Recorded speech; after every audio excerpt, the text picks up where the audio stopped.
오늘부터는 신약 성경에 나오는 신비들에 대해서 공부하도록 하겠습니다. 그래서 두 부분으로 나누어서 1차적으로는 에베소에서 나타난 그 신비들을 1시간가량 살펴보고요. 두 번째로는 성경, 신약 성경 그 전반에 나타나 있는 그런 그 신비에 대해서 공부하도록 하겠습니다. 고린도전서 4장 보겠습니다.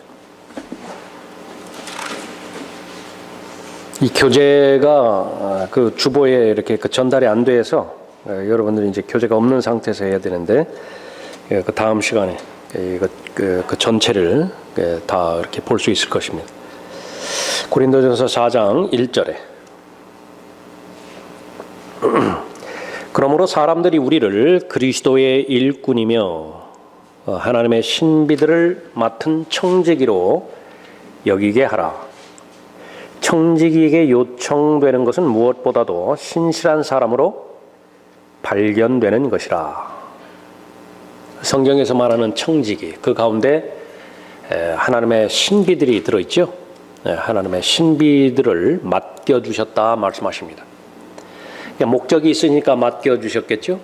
그것은 은사와 더불어서 우리의 그 몸, 그 시간, 돈 이런 거 다 포함해서 우리는 다 청지기인데 그 가운데서 특별히 하나님의 신비들을 맡은 청지기로 여기게 하라 그렇게 그 말씀하십니다. 이 일에 그 신실하게 순종을 하면 개인과 가정과 교회에 대한 하나님의 뜻이 잘 실현이 되어질 것이고 그럼 하나님의 뜻에 따라 사는 거예요. 그러니까 이 부분에 대해서 불순종하면 무지하다든지 알면서도 고의적으로 불순종하면 그것은 이 땅만 바라보고 살게 되어지는 것입니다. 그러니까 십자가의 구원에 받았든지 구원받지 않았든지 간에 십자가의 원수들로 이 세상을 살아가는 것이 성경에서는 예수 그리스도를 사랑해야 되죠. 성경에서는 예수 그리스도께서 다시 오심을 기다리는 산 소망을 지녀야 되죠. 다 없어져 버려요. 비참한 것이죠. 그래서 성경에서는 이 신실한 삶을 살기 위해서는 무엇을 맡았는지를 알아야 되는데 그 가운데서 우선순위 절대로 양보할 수 없는 것이 하나님의 신비들을 맡았다. 확장하면 그것이 곧 하나님의 말씀들이에요. 이 신비라고 하는 것은 믿음의 대상으로 주어진 것이거든요. 그것은 이해가 되어질 수도 있고 이해가 되지 않을 수도 있습니다. 그러나 믿음이 늘어나면서 하나님과의 교제가 깊어지면서 처음에는 이해되지 못했던 하나님의 말씀들이 점점 더 이해가 되어지거든요. 그러니까 이해를 떠나서 지각을 초월해서 믿을 수 있는 믿음의 힘이 생기는 거예요. 예수 그리스도를 우리의 육신의 눈으로는 본 적이 없지만 믿을 수 있죠. 그것이 믿음의 힘입니다. 베드로처럼 천상에서 변형산에서 아버지 하나님의 음성을 들은 적이 없거든요. 그런데도 더 견고하게 더 확실하게 믿을 수 있잖아요. 그게 믿음의 힘입니다. 믿음의 능력이라고 해요. 그러니까 다 이해가 되어지진 않아요. 설명이 되어지진 않습니다. 그러나 믿을 수는 있어요. 그러니까 그 힘이, 그 능력이 어디에서 오는 것인가? 성령 하나님께서 주시는 것이죠. 그래서 이 참된 기독교 신앙은 신비를 믿는 신앙입니다. 신비는 다른 말로 하면 계시예요. 하나님께서 진리를 보여주신 것이죠. 그러니까 보여주신 것은 하나님으로부터 왔기 때문에 의심 없이 받아들이는 것입니다. 그러면 믿음이 형성되어지고 또 하나님의 뜻이 그대로 실현이 되어지는 것이죠. 그러니까 그것이 바로 신실한 삶이에요. 다른 거 아니라 그러니까 맡겨주셨을 때에 하나님의 은혜도 맡겨주셨죠. 은혜는 목적이 있어요. 그러니까 목적대로 써야죠. 신비들도 맡겨주셨어요. 하나님의 진리의 말씀을 맡겨주셨잖아요. 그것도 써야죠. 우선 나한테 적용해서 내가 진리로 풍부한 삶을 살고 그래서 열매를 맺는 삶을 사는 거죠. 그 진리를 알게 되었을 때의 특권이 참된 자유를 허락해 주시는 것인데, 그래 그 죄로부터 자유로워진다고요. 누구나 죄를 짓는다면 죄의 종이라고, 죄의 노예라고 말씀하셨는데 구원받기 전에는 그랬어요. 진리를 알기 전에는 그랬습니다. 그러나 이 신비, 하나님의 신비를 맡은 청지기로서는 마음껏 누리는 것입니다. 자신이 누릴 뿐만 아니라 다른 사람에게도 그 특권을 나눠줄 수 있는 것이죠. 그래서 신실한 삶을 살기 위해서는 반드시 알아야 되는 것이 무엇이냐? 그것은 바로 하나님의 신비들이 내게 맡겨졌다라고 하는 것입니다. 제일 먼저 이 하나님의 신비들을 맡겨주신 사람은 선지자들과 사도들이에요. 그러면 선지자들과 사도들이 해야 될 일은 무엇이냐 그러면 그것을 부지런히 나눠주는 겁니다. 그러니까 나중에는 순서적으로 볼 때는 선지자들과 사도들이 먼저 하나님의 신비들을 맡았지만은요, 나중에 보면 다 똑같아져 버리죠. 그것이 복음 전파자들에게 맡겨졌고 목사와 교사에게 맡겨주셨습니다.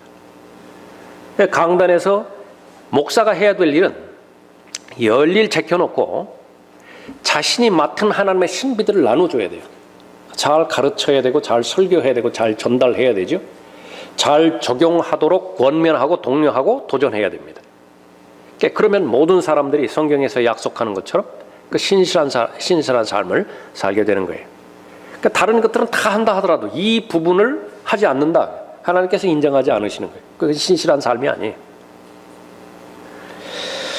고린도전서 4장 1절 2절 말씀이었죠. 그래서 모든 이 말씀을 맡은 자들이 이 명령에 신실하기만 했다고 한다면 오늘날처럼 이 하나님의 진리와는 무관한 무천년주의, 후천년주의 신학, 그런 것들은, 거짓 신학들은 발을 붙이지 못했을 것입니다. 디모데전서 3장 보십시오.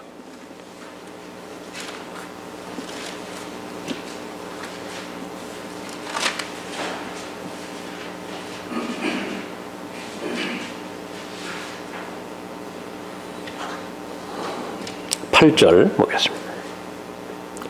이와 같이 집사들도 신중하고 일구이연하지 아니하며 술에 인박이지 아니하고 더러운 이익을 탐내지 아니하며 순수한 양심 안에 있는 믿음의 신비를 가진 사람이어야 하느니라. 대표적으로 집사들에 대해서 그 자격 요건을 말했지만은요, 이런 집사를 둔 교회는, 이런 기둥과 터전과 같은 일꾼을 둔 교회는 왜 본받지 않겠어요? 이런 사람은? 마찬가지로 다 똑같죠. 나중에서는 어떻게 같아집니까? 믿음의 신비를 소유하는 거예요. 이 믿음의 신비, 바로 순전함이죠. 순수함이고 강한 것입니다. 강직함이 선호되는 그 집사의 자격에 대해서 언급하고 있는데, 모든 사람이 이 신비를, 믿음의 신비를 소유했다고 한다면 모두가 다 같은 열매를 맺게 되는 것입니다. 이 신비라고 하는 이 말들 성경에 많이 나오는데 모두가 다 교리와 같은 말입니다. 이것은 바로 성경에서 강력하게 권고하는 그 부분인데, 가장 기본적인 교리를 잘 갖추어졌다고 한다면 그 기초에 머무르지 말고 계속해서 앞을 향해서 계속 나아가라고 권면하고 있죠. 그때로 보면 너희가 마땅히 선생들이 되었어야 할 터인데, 특별히 계시에 대해서, 신비들에 대해서 잘 알아야 선생들이 되죠. 그러니까 이것을 배제한 상태에서, 하나님의 계시를 배제한 상태에서 얼마든지 설교할 수 있고 얼마든지 성경 공부를 가르칠 수 있고 그렇게 되는데, 그것은 다 다른 데서도 다 들을 수 있는 말들이에요. 법당에서도 들을 수 있는 말들이고 성당에서도 들을 수 있는 말들이라. 심지어 대학에 가서도 들을 수 있는 말이에요. 다 윤리적이고 도덕적인 그런 교훈만을 말한다고 한다면 그건 굳이 예수 그리스도께서 사람의 몸을 입고 이 땅에 내려오실 이유가 없죠. 무엇을 가르칠 것인가? 계시의 말씀을 가르쳐야 되는 거죠. 그때로 보면 너희가 마땅히 선생들이 되었어야 할 터인데, 이제 다시 하나님의 말씀의 기초 원리들이 무엇인지를 누군가가 너희에게 가르쳐 주어야 하니 젖이 필요한 사람들이지 단단한 음식을 필요로 하는 사람들은 되지 못하는도다. 그러니까 신비들을 알면 단단한 음식을 섭취하고 소화시킬 수 있는 사람이에요. 젖을 사용하는 자는 누구나 의의 말씀에 능숙하지 못하나니 이는 그가 악이기 때문이요 단단한 음식은 장성한 사람들의 것이니 그들은 그 말씀을 사용함으로 감각들을 단련하여 선악을 분별하는 사람들이라. 그러니까 단단한 음식을 섭취한 사람들에게 주어지는 약속은 무엇이냐 그러면 분별력을 소유할 것이다라고 하는 거예요. 그러니까 분별력은 바로 참된 하나님의 진리와 예수 그리스도를 가장 모방한 마귀의 거짓 교리를 구분할 수 있는 것이죠.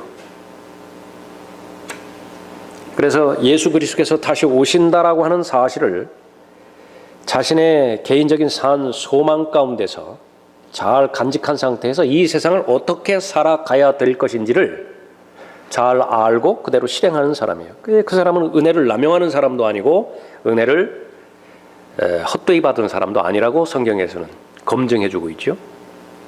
하나님의 은혜에 따라서 은혜로 살아가는 사람입니다. 그러므로 우리가 그리스도에 대한 교리의 기초를 떠나 온전함을 향해 나아가야 하리니 죽은 행실들에서 회개함과 하나님을 향한 믿음과 침례들과 안수함과 죽은 자들의 부활과 영원한 심판에 관한 교리의 기초를 다시 놓지 말지니라. 알았다고 한다면 그것을 발판을 딛고 나가야 된다. 1년 12달 구원의 복음에만 매달리지 말고 나는 어차피 구원받은 사람 아닙니까? 거기 안주하지 말고 하나님께서 계속 제시해 주시는 진리의 지식에 나아가라 그 말씀하는 것이죠. 자, 그것이 성경에서 신비와 관련돼서 언급하고 있는 말입니다. 신실한 삶을 살기를 원하는가? 신비, 하나님의 신비들을 알아야 돼요. 또 거룩한 삶을 살고 이 순수한 깨끗한 삶을 살기를 원하는가? 하나님의 신비들을 알지 못하면 불가능해요. 계속해서 예수 그리스도에 관한 교리들 그것들을 잘 알아가면 가능한 것이죠. 자, 뭐 시간 되는 대로 에베소에 나타내는 신비들에 대해서 언급하고 살펴보죠. 에베소서 1장 8절 보십시오. 에베소서 1장 8절.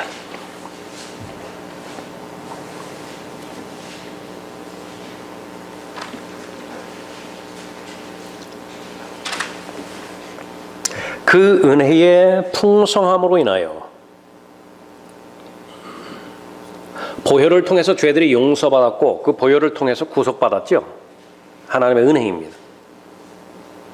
그 은혜의 풍성함으로 인하여 그렇게 그 은혜가 적용이 되었다고 한다면 이제 결과가 나타나는데 그는 모든 지혜와 총명을 우리에게 넘치게 하시어 그의 기쁘심을 따라 자기 안에서 계획하신 바 그의 뜻의 신비, 하나님의 뜻이 있는데 그것을 신비라고 말씀하셨어요. 그의 뜻의 신비를 우리에게 알게 하셨으니 내용은 뭡니까? 하나님의 뜻의 신비가 뭐예요? 10절에 이는 때가 찬 경륜 안에서 하늘에 있는 것들이나 땅에 있는 것들이나 자신 안에 있는 것들까지도 만물을 그리스도 안에서 하나로 함께 모으려는 것이니라. 그리스도 안에 있는 모든 것들이 있죠.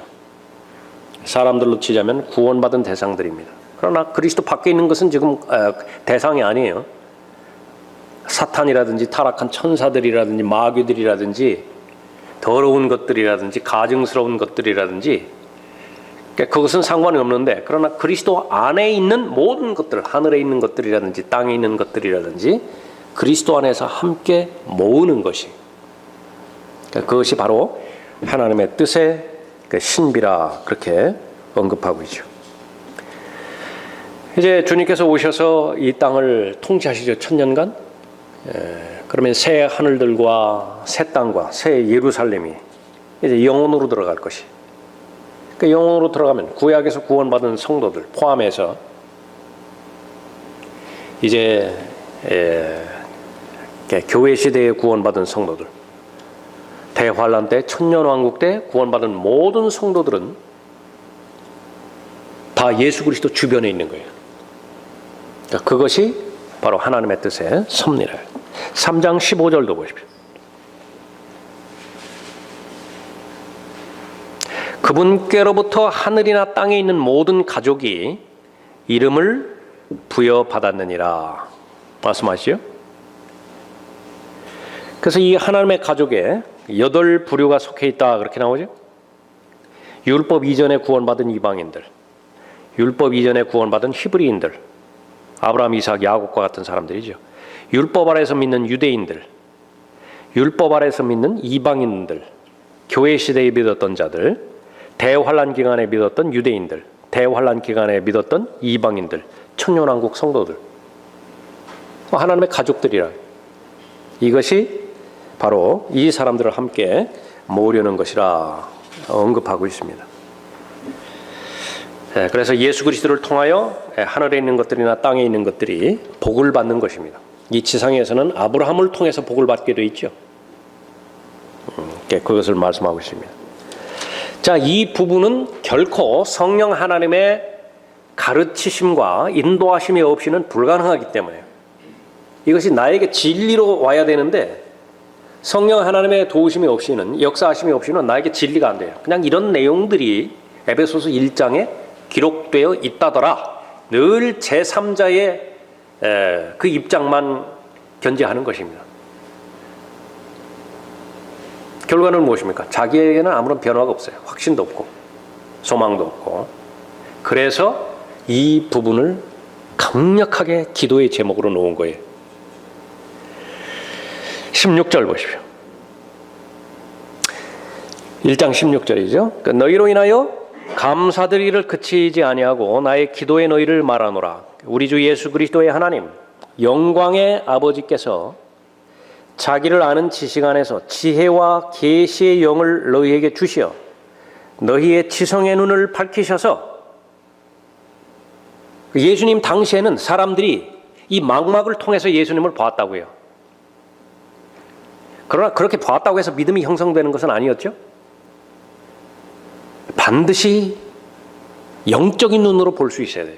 근데 그건 기도를 통해서 가능하다고 해요. 너희의 지성의 눈을 밝히셔서, 눈은 보라고 있잖아요. 뭘 봐야 되는 거예요? 너희로 하여금 그의 부르심의 소망이 무엇이며, 하나, 성도들 안에 있는 그의 유업의 영광의 풍성함이 무엇인지, 둘, 또 그의 강력한 능력의 역사하심을 따라 믿는 우리에게 향하신 그의 능력의 지극히 위대하심이 어떤 것인가를, 셋, 뭐 하라는 거예요? 알게 하시기를 원하노라. 이 알게 하시기를 원한다라고 하는 것을 똑같은 동의어로 어떤 말을 썼어요? 보다 그랬어요. 보다. 그러니까 성경에서 본다라고 하는 말은 곧 믿는다라는 말이에요. 성경에서 알게 한다라고 하는 말은 곧 믿는다라고 하는 말이에요.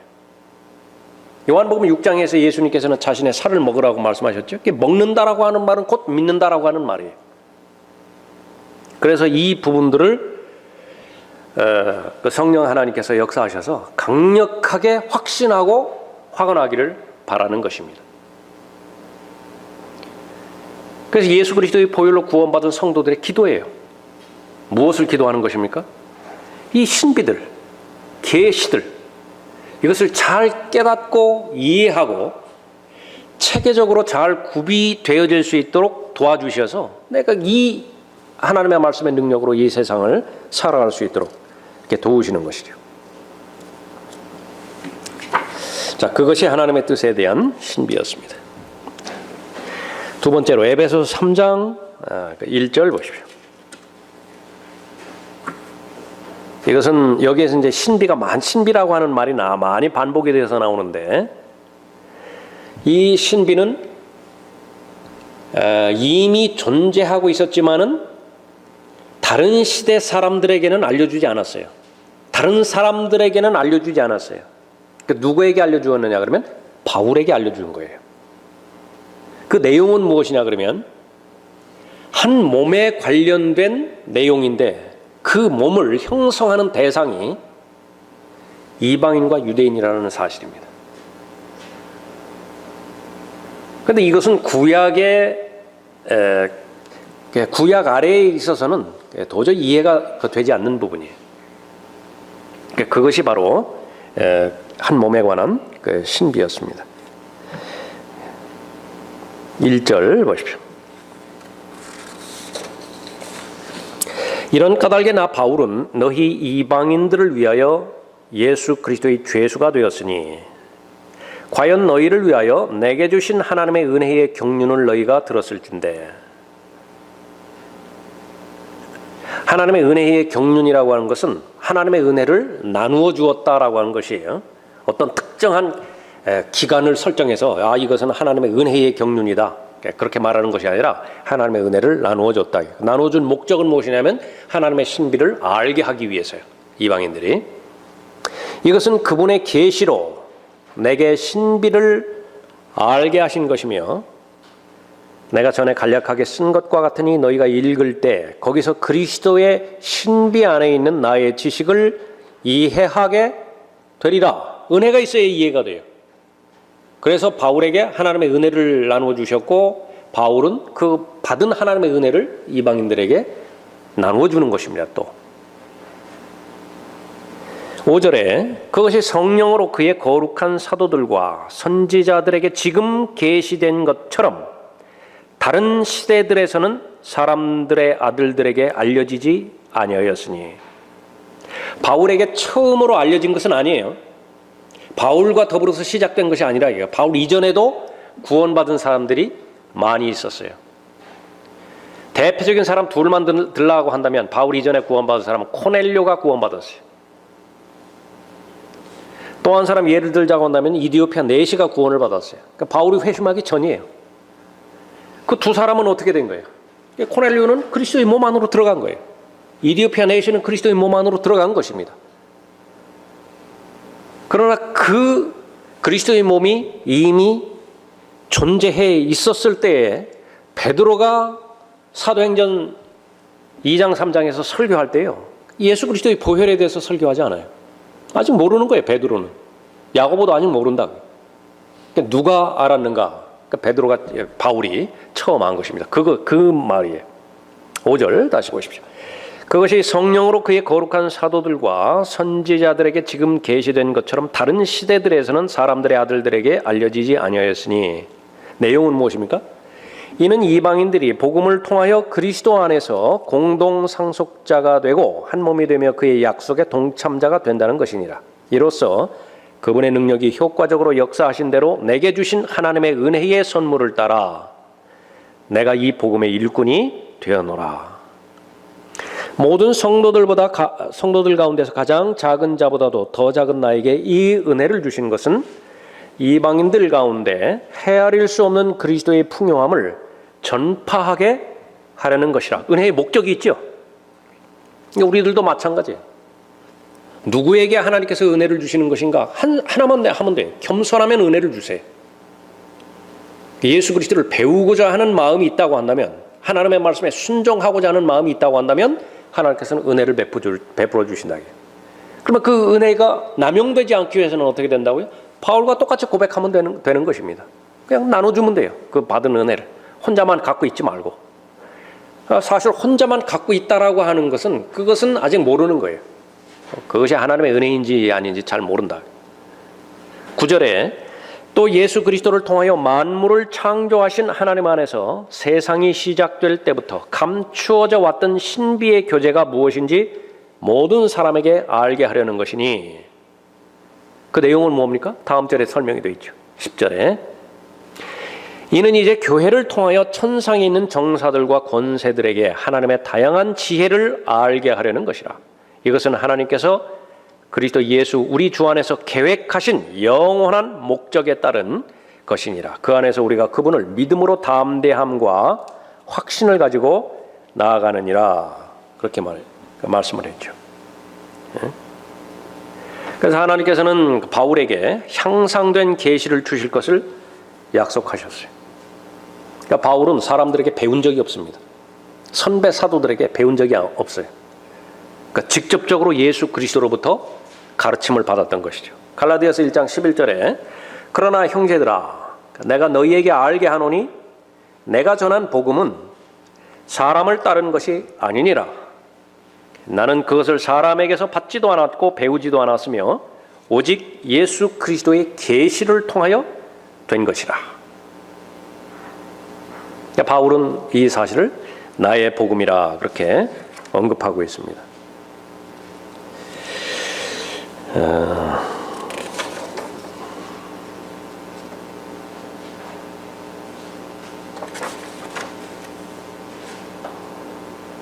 그 에베소서 3장에 나와 있는 계시와 더불어서 로마서 16장을 보겠습니다. 로마서 16장에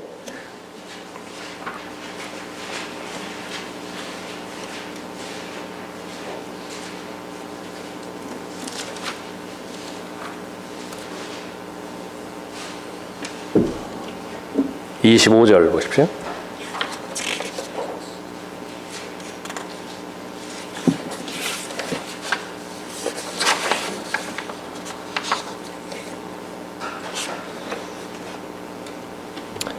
이제는 이 신비의 계시대로 나의 복음과 예수 그리스도를 전파함에 따라 너희를 견고케 하실 능력 있는 그분께 이 신비의 계시는 세상이 시작된 이래로 감추어졌다가 이제 나타났으며 영원하신 하나님의 명령에 따라 선지자들의 성경을 통하여 믿음으로 순종하게 하고자 모든 민족에게 알려진 것이니. 좀 복잡하지만은요, 그 신비의 계시가 바울에게 나타난 것입니다. 그 내용은 예수 그리스도를 전파하는 것이죠. 그런데 이 신비의 계시는 세상이 시작된 이래로 감춰져 있어요. 하나님께서 계획하셨는데 감춰졌어요. 그러다가 어느 때가 되면 이제 하나님께서 그것을 알려주신 것이죠. 조금 전에 살펴봤지만은 바로 바울에게 향상된 계시를 주시기로 약속하신 것입니다. 그 목적은 무엇인가요? 26절에 다시 보십시오. 이 계시를 안 사람은 어떤 결과를, 어떤 목적을 이제 갖게 되는 거예요. 이제 나타났으며 영원하신 하나님의 명령에 따라 선지자들의 성경을 통하여 믿음으로 순종하게 하고자, 목적이죠. 그래서 코넬료에 같은 경우도 보면 선한 양심을 가지고 있었습니다. 그 선한 양심을 하나님께서 인정하시고 복음 전파자를 통해서 복음을 들려주셨죠. 베드로를 보낸 거예요. 베드로가 고린도전서 15장 3절 4절에 나와 있는 복음을 코넬료에게 전달해 주었을 때 코넬료는 이 로마서 16장 26절에 있는 것처럼 믿음으로 순종했어요. 구원받은 거죠. 그 사람의 삶이 변화가 된 것입니다. 그러니까 여러분이 아시는 것처럼 양심을 따라서 하나님께서 인정하셨지만은 복음 전파자를 통해서 복음을 증거했을 때에 안 받아들였다. 그럼 지옥 가는 것이에요. 구원받았는데 구원받은 다음에 하나님께서는 구원받은 모든 사람들에게 이 하나님의 계시의 말씀들과 신비의 말씀들을 맡겨주셨는데 그걸 청지기로 여기지 않았어요. 다른 거 하느라고 바빠가지고 다른 데 한눈 파느라고 여기 안 맡았다. 그러면 거기까지, 하나님의 역사는 거기까지라. 그것이 믿음으로 순종한다라고 하는 그 부분입니다.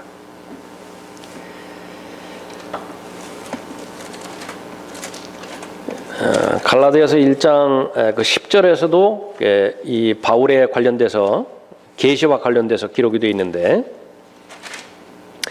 내가 이제 사람들에게 호감을 사랴 아니면 하나님께 사랴 아니면 내가 사람들을 기쁘게 하려고 하겠느냐. 내가 아직도 사람들을 기쁘게 하려고 한다면 나는 그리스도의 종이 아니니라. 그러면 이 대상은 뭐예요? 무엇을 가지고 하나님을 기쁘시게 하는 것이고 사람들을 기쁘게 하는 것이에요? 결국은 계시의 말씀, 하나님의 신비의 말씀, 복음이에요.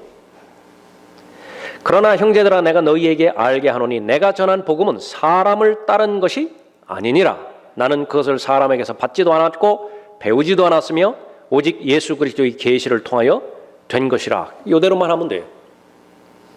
더하지도 않고 빼지도 않는다. 가감하지도 않아요. 왜곡시키지도 않고 비틀지도 않아요. 뒤틀리지도 않는 거예요. 있는 그대로만 증거하는 거예요. 전달한다. 증인의 역할이죠. 증인은 자기가 본 것만 전해야 될 의무가 있습니다. 거기에 더하면 안 돼요. 빼도 안 돼요. 그렇게만 했을 때에 바로 그것을 신비의 계시라 그렇게 언급하고 있습니다. 이 복음이라고 하는 것은 협의적인 의미에서는 고린도전서 15장 3절 4절 거기서부터 출발하지만은요, 이 쓰인 맥락에 따라서는 이 진리 전체를 다 포함합니다. 성경 전체를 다 포함한다. 그러니까 복음이라고 하는 말이 그렇게 사용이 된 것이에요. 어떤 내용들이 포함이 되는가? 바로 이제 계속해서 우리가 살펴볼 성도들 안에 예수 그리스도께서 내주하고 계시죠. 성령의 역사입니다. 그러니까 성령의 역사가 없다면 그 불가능해요. 성령을 통해서 성도들 안에 예수 그리스도께서 내주하신다. 그것이 신비의 계시의 내용 안에 포함이 된 것입니다. 그리스도의 몸은 유기체죠. 처음에는 조직체로 모였어요. 사도행전 2장에서 조직체였는데 거기는 이제 생명력이 없지 않습니까? 그냥 말 그대로 조직이에요. 그러나 그 모임에 성령께서 내려오시는 오순절을 기점으로 해서 각 개개인을 보이지 않는 몸인 유기체인 그리스도의 몸 안에 다 넣어주었죠. 그 내용도 포함이 된 그것이 바로 신비의 계시죠. 유대인과 이방인이 하나가 될 것이라고 에베소서 3장에서 이미 살펴봤었죠. 일단 예수 그리스도를 신뢰하고 보혈을 신뢰해서 구원을 받았다고 한다면 절대적으로 안전하다라고 하는 내용이 포함된 거예요. 이것은 그 십자가 이전에는 그런 보장이 없었죠. 대환란 때도 그런 보장이 없죠. 천년왕국 때도 그런 보장이 없죠. 유일하게 그리스도의 몸이 형성되고 그리스도의 몸이 들림받을 그 기간 동안에만 보장되지는 구원의 확신의 약속의 말씀이죠.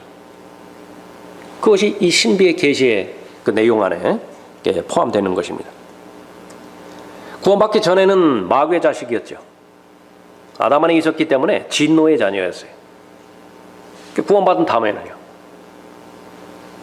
하나님의 자녀가 되었는데 하나님께서는 실제로 낳지는 않으셨죠. 하나님께서 낳으신 아들은 예수 그리스도예요. 실제로 낳았다. 실제로 영적으로도 낳았고 실제로도 낳았다. 그러나 그리스도인들은 입양시켜 주셨어요. 아들로 입양시켜 주셨죠. 그것이 바로 신비의 계시 안에 포함되어 있는 것입니다. 앞으로는 어떻게 될 것이에요? 입양된 그 아들은 예수 그리스도와 똑같이 변모될 것입니다. 그 신비의 계시 안에, 계시 내용 안에 포함이 되어 있습니다. 그러니까 이런 모든 것들이, 내용들이 바울에게 단번에 전해진 거예요. 바울이 감당하기가 벅찼겠죠. 그러니까 매일매일마다 흥분하면서 살았을 것이라고, 바울은. 그 말하면 좀 알아들을 수 있어야 되는데 어떻게 좀 쉽게 전달하면 알아들을 수 있을까? 어떤 사람은 알아들었는데도 믿지를 않아요. 얼마나 답답했겠습니까? 그러니까 막 때로는 큰 소리치고 때로는 혼을 내고 때로는 달래고 그렇게 해서 반드시 믿어야 된다. 그 마음을 읽을 수 있겠죠. 예. 자, 하나 더 보죠. 그 에베소서 5장 보십시오. 에베소서 5장.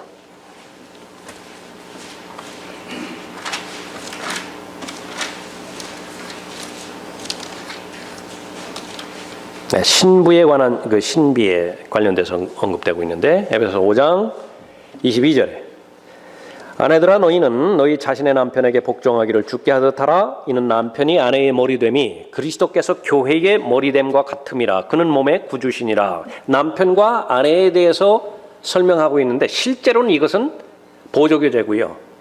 무엇을 가르치시려고 하는 것이냐 그러면 교회와 예수 그리스도와의 관계, 신랑과 아내와의 관계를 말씀하시려고 그랬죠.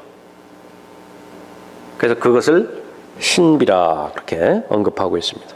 31절 이런 까닭에 남자가 자기 아버지와 어머니를 떠나 자기 아내와 결합하여 그 둘이서 한 몸이 될지니라. 이것은 위대한 신비라. 그러나 나는 그리스도와 그 교회에 관하여 말하노라 언급하고 있죠.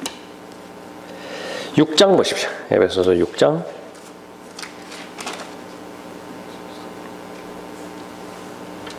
19절에 에베소서 6장 하나님의 전신 갑옷에 대해서 뭐 수주 동안 그렇게 공부했었죠. 이미 결론에 해당되는 부분이에요. 하나님의 전신 갑옷을 입으라. 결과는 뭐예요? 목적은 무엇입니까? 19절에 그리고 나를 위하여서는 내게 말씀을 주시어 내 입을 열어 담대하게 복음의 신비를 알리게 하도록 기도하라. 동역자들의 기도예요. 동역자들의 중보 기도예요. 하나님의 전신 갑옷으로 무장한 목적이에요. 다 했는데 19절을 안 하면 어떻게 돼요? 아깝다 그래요. 아까워. 그러니까 여기에 어떤 신비라고 말했습니까? 복음의 신비를 알리게 하도록 하라. 조금 전에 살펴봤던 로마서 16장 25절 26절에서 말하는 그 신비의 계시, 또 같은 내용입니다. 예수 그리스도께서 십자가에서 피 흘려 죽으셨죠?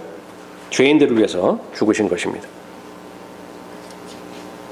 죄값을 다 지불하셨고 그것을 입증하신 것이 바로 부활하신 것이죠. 자신을 믿고 자신의 보혈을 신뢰하는 모든 사람들에게 용서하셨고 또 죄 없는 삶을 사심으로 인해서 하나님으로부터 인정받은 의, 그것을 선물로 다 나눠주시죠. 그러니까 그것이 바로 복음의 신비인 것입니다. 갈리도록 힘쓰라. 자, 다음 시간부터는 이제 신약성경 전체에서 나와 있는 그런 신비들에 대해서 공부하도록 하죠. 오늘은 여기까지 하겠습니다.